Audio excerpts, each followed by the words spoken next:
नमस्कार किसान एवं पशुपालक भाइयों, स्वागत है आपका हमारी खेती हमारे पशु यूट्यूब चैनल पर। और किसान साथियों, आज हम आपसे चर्चा करेंगे मिट्टी की जांच क्यों ज़रूरी है और कैसे करवाएं, कहां से करवाएं, किस प्रकार से हम उसके सैंपल लें। इस विषय में पहले भी मैं एक वीडियो डाल चुका हूं और आज फिर से आपके साथ उपस्थित हूं इसी विषय को लेके। जैसा कि आपको पता है, मिट्टी की जांच आज बहुत ज़रूरी है। जिस प्रकार से डॉक्टर आज सबसे पहले हमारा ब्लड चेक करता है, अल्ट्रासाउंड करवाता है, उसी प्रकार से आज मिट्टी की जांच भी बहुत ज़रूरी है। कई भाइयों ने देखा होगा कि आपकी जो फसल खेत में दिखती है उतना उत्पादन नहीं दे पाती, यानी कि फसल दिखती कुछ है, उसका उत्पादन कुछ और होता है, कम उत्पादन होता है, ज़्यादा होता है। तो इसका कारण क्या है, हमें यही समझ में नहीं आती। सबसे पहले किसान भाई अपनी मिट्टी की जांच करवाए, उससे पता चलता है कि हमारे खेत में किस पोषक तत्व की कमी है और कौन सा पोषक तत्व ज़्यादा है। मिट्टी की जांच से हमें ये पता चलता है कि हमारे खेत में कौन सी फसल अच्छी हो सकती है और कौन सी फसल अच्छी नहीं हो सकती है। मिट्टी की जांच के लिए सबसे अहम बात होती है मिट्टी के नमूने। मिट्टी के नमूने कैसे लें, कहाँ से लें, किस प्रकार से लें, ये बात सबसे ज़रूरी है। और इसी बात के आधार पर आपकी जो रिपोर्ट है वो आती है। अगर आपने मिट्टी के नमूने सही प्रकार से लिए हैं तो आपकी रिपोर्ट सही आएगी। अगर आपने मिट्टी के नमूने गलत लिए हैं तो आपकी रिपोर्ट गलत आएगी।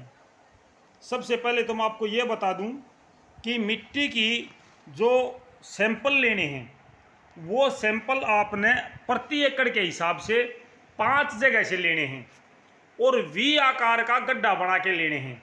इस प्रकार का गड्ढा बनाएं किसान भाई, वी आकार का गड्ढा बनाएं।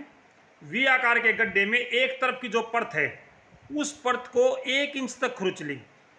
ज़मीन की ऊपरी सतह से ज़मीन की 6 इंच की गहराई तक आप ये काम करें। ऊपर की परत को थोड़ा सा हटा लें, 1-1.5 इंच की जो परत है उसको पहले हटा लें, फिर नीचे से उसका नमूना लें। अभी ज़्यादातर भाइयों के खेत खाली हो चुके हैं और इस समय आपकी सबसे अच्छी रिपोर्ट आ सकती है। जिन खेतों में अभी आपने कुछ बिजाई कर रखी है, आपने ज्वार बो रखी है, गन्ना बो रखा है, कपास बो रखी है, उसकी रिपोर्ट अब ना लें। यानी कि जो खेत खाली है, जिस खेत की आप जुताई कर चुके हो, उस खेत की रिपोर्ट ही आपको अब बढ़िया मिलेगी। वी आकार का गड्ढा बनाएं और उसकी एक साइड से आप 1 इंच मोटी परत निकाल के उसको खुरपी या कस्सी से खुरच लें। उसको आप एक बाल्टी में डाल लें। इस प्रकार से आप कम से कम 5 जगह से नमूने ले लें, कम से कम 5 जगह से। इसमें अहम बात यह है कि पेड़ के नीचे की ज़मीन आपने नहीं लेनी है और बिल्कुल कॉर्नर की ज़मीन आपने नहीं लेनी है। 1 एकड़ के जो 4 कॉर्नर हैं, 4 कूणे जो हैं, उन कूणों से 15-20 फीट अंदर से आप नमूना लें। एक नमूना आप खेत के बीच से लें और जो नाली आपके खेत में आ रही है, जहाँ से आप पानी देते हैं, उसके पास से बिल्कुल भी नमूना ना लें। यानी कि नाली के पास से भी नमूना लेने में आपकी रिपोर्ट गलत आएगी। आप उससे 15-20 फुट दूर से नमूना लें, पेड़ के नीचे से ना लें, चारों कॉर्नरों से ना लें और नाली जहाँ से आपका पानी आता है उसके पास से भी नमूना ना लें। आप एक जगह से लगभग आधा किलो मिट्टी लेंगे, उसको बाल्टी में भरेंगे, आपके पास लगभग 2.5 किलो मिट्टी हो जाएगी। उस 2.5 किलो मिट्टी को आप अच्छे से मिक्स करें, अच्छे से मिला लें और उसमें से आधा किलो मिट्टी निकाल लें। उसके बाद आपने किस एकड़ की ली है, उस किले का क्या नाम आपने रखा है, बढ़िया है। अगर आपको मुरब्बा नंबर और किला नंबर का पता हो तो उसके साथ उसको पॉलीथीन में डाल लें या कपड़े की कोई आपके पास में थैली है उसमें डाल दें। उसके ऊपर पेन की मदद से एक कागज़ पे लिख के कि ये उस किले की मिट्टी है। अगर आपको मुरबा नंबर किला नंबर पता है तो उसके ऊपर आप मुरबा नंबर किला नंबर लिखें कि भाई ये इस किले की मिट्टी है, ये मुरबा नंबर है। अगर आपको मुरबा नंबर किला नंबर पता नहीं है तो किसान भाई अपने जो आपने लोकल नाम रखा है, आम वाला, शीशम वाला, किक्कर वाला, जोड़ वाला, जो भी आप नाम रखते हैं उस नाम से उसके ऊपर अपना एक पहचान बना लें। इसकी जांच कहाँ होती है? आपके कृषि विज्ञान केंद्र में, आपके उप कृषि निदेशक में और कई जगह पे होती है, जहाँ पे मात्र 10 रुपये की आपकी फीस लगती है। 10 रुपये की फीस से आपकी मिट्टी की जांच हो जाएगी। आपने सावधानी ये रखनी है कि मिट्टी की जांच की जब आप रिपोर्ट लो तो उस डॉक्टर से जो आपको मिट्टी की जांच की रिपोर्ट सौंप रहा है उस डॉक्टर से आप पूछें कि मेरे खेत में कौन सा साल्ट ज़्यादा है और किस साल्ट की कमी है। मतलब कौन सा पोषक तत्वों की मात्रा बढ़ी हुई है और कौन से पोषक तत्वों की मात्रा कम हुई है।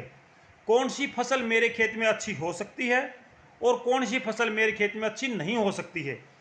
इस प्रकार से आप डॉक्टरों से सलाह लें और जो डॉक्टर आपको बताते हैं वही फसल आप उगाएं ताकि आपको लाभ हो, किसी प्रकार की हानि ना हो। अगर इससे संबंधित कोई और आपका सुझाव है या कुछ और आप जानना चाहते हैं तो आप कृपया कमेंट बॉक्स में लिखें। आज के लिए मैं इतना ही कहना चाहता था, यही विचार मैं साझा करना चाहता था। दूसरी एक और भी मैं आपसे बात साझा करना चाहता हूं और वो बात ये है कि मैं अभी गर्मियों की छुट्टियों में बच्चों के लिए हिंदी व्याकरण की तैयारी करवाने की कोशिश कर रहा हूँ। मेरे दिमाग में एक बात आई है कि गर्मियों की जब छुट्टियाँ होंगी तो बच्चे घर पे होंगे, बाहर हम घूमने नहीं देंगे उनको, तो घर पे बच्चों की पढ़ाई सुचारू रूप से चले, इसलिए मेरा एक सुझाव है, मेरा एक उद्देश्य है कि मैं बच्चों को घर पे हिंदी व्याकरण की तैयारी करवाऊँ। प्रतिदिन एक चैप्टर को लेके, एक पाठ को लेके उनको हर दिन आध घंटे तक एक वीडियो बना के उस वीडियो के माध्यम से आपके साथ साझा करूं ताकि आपके 5वीं, 6वीं, 7वीं, 8वीं, 9वीं, 10वीं, 11वीं, 12वीं इन सब क्लासों के बच्चों के काम आने वाला वो सिलेबस, वो पाठ्यक्रम आपके साथ साझा करूं। अगर आपकी सहमति हो तो मैं ये काम कर सकता हूं। कृपया मुझे अपनी सहमति दें कि क्या ये सही है या गलत है। अगर आप सहमति देते हैं तो मैं इस काम को शुरू करूंगा। अगर आप असहमत हैं तो कृपया मुझे बताएं, मैं ये काम नहीं करूंगा। तो आज के लिए इतना ही। कमेंट बॉक्स में अपनी राय ज़रूर दें। आपने इतना समय दिया इसके लिए आपका बहुत बहुत धन्यवाद। नमस्कार, जय हिंद।